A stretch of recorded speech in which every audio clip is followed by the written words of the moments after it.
There was a moment, just before sunrise, when Judas finally understood what he had done. Not when he accepted the silver, not when he walked through the cold streets of Jerusalem, not even when he stood before the priests, but when he saw the face of Jesus after the betrayal. And in that moment, something inside him shattered forever. For centuries, history has remembered Judas as a villain, the disciple who betrayed the Son of God, the man whose name became synonymous with treachery. But very few people ever stop to ask the terrifying question hidden beneath the story. What was happening inside Judas that night? What does a human soul feel the moment it realizes it has crossed a line it can never uncross? Because perhaps the most haunting part of this story is not the betrayal itself, but what came after. Judas was not born evil. That is what makes this story so deeply unsettling. He walked beside Jesus. He listened to his voice. He witnessed miracles with his own eyes. He saw blind men open their eyes to the light. He watched storms obey a single command. He saw hopeless people transformed forever. And yet, somehow, darkness still found its way into his heart. That is the uncomfortable truth hidden in this story.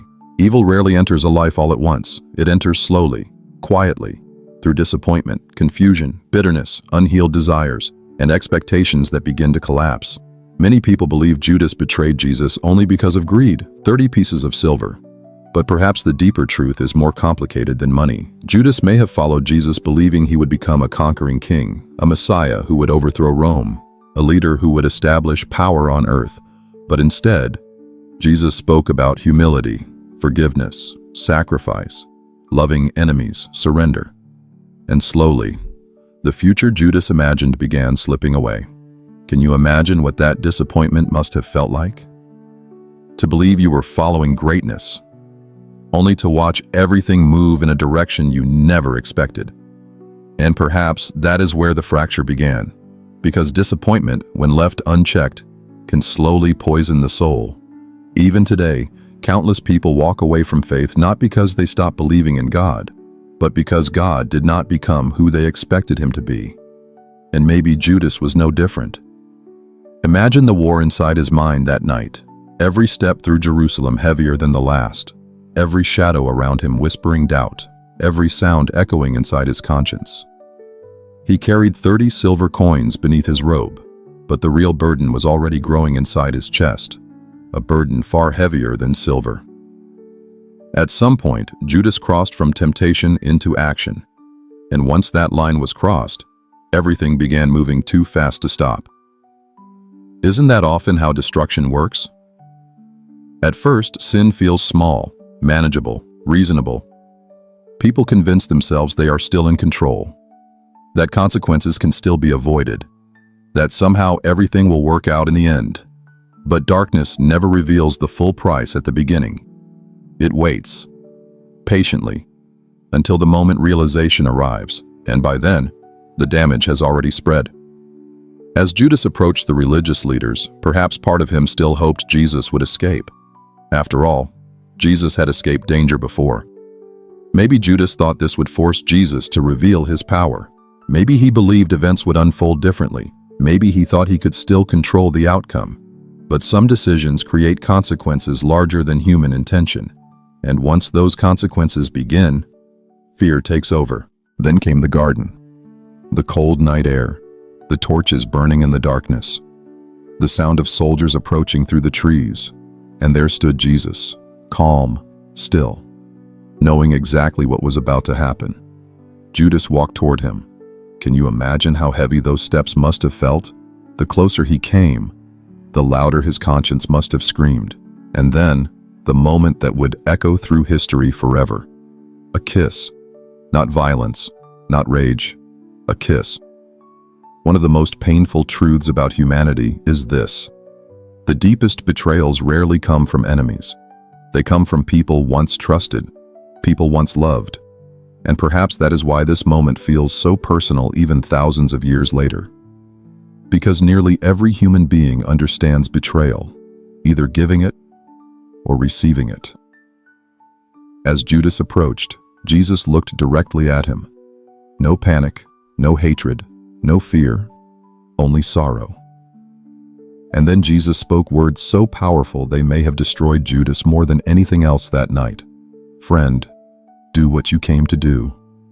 Friend, even now. Jesus still called him friend. Can you imagine hearing that word in that moment? Not condemnation, not anger, friend.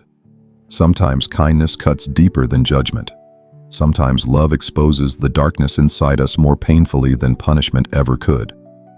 And maybe in that instant, Judas already began breaking apart inside. Then chaos erupted. Soldiers seized Jesus. The disciples panicked. Fear spread through the night. Torches moved through the darkness like fire against the wind. But eventually, the noise faded, and Judas was left alone with his thoughts. That is when the horror truly began, because distraction disappeared, and reality entered. Jesus was not resisting. He was not escaping. He was surrendering willingly. And suddenly the full weight of the betrayal crashed onto Judas all at once. Every memory became unbearable. Every conversation with Jesus returned to haunt him. Every miracle, every act of compassion, every moment of trust, now transformed into torment. There are moments in life when human beings suddenly see themselves clearly. Not the version they pretend to be, not the image they show the world, but the truth. Raw, uncovered, broken. And perhaps that night, Judas finally saw himself, not as a disciple, not as a follower, but as a man capable of destroying something sacred. That realization can crush a soul. The Bible tells us Judas tried returning the silver. Think about that carefully. The money no longer mattered. What once looked valuable now felt disgusting in his hands. Because sin always overpromises and underdelivers. At first it whispers about pleasure, control, relief, power. But eventually it reveals its true nature: emptiness, isolation, destruction. Judas threw the coins into the temple. The sound echoed violently across the floor. 30 silver coins, the price of betrayal. And yet, even after returning the money, the guilt remained. Because some wounds cannot be healed externally. The religious leaders rejected him. The same people who used him suddenly had no interest in his pain. And this reveals another terrifying truth. Darkness abandons people the moment it finishes destroying them. Sin promises companionship in the beginning, but isolation in the end. Now Judas stood completely alone. No peace, no hope, no direction, only guilt. Overwhelming guilt. And this is where the story becomes deeply human, because many people watching this understand that feeling. Regret, shame, self-hatred, the unbearable weight of wishing you could undo something. A decision, a betrayal, a failure, words spoken in anger, people hurt, opportunities destroyed, moments that replay endlessly at night. Human beings can survive pain, but guilt can consume the soul from the inside. And perhaps the greatest tragedy of Judas was not simply betrayal, it was hopelessness. Because another disciple also failed Jesus that same night. Peter denied him 3 times. Peter also collapsed under fear. Peter also broke.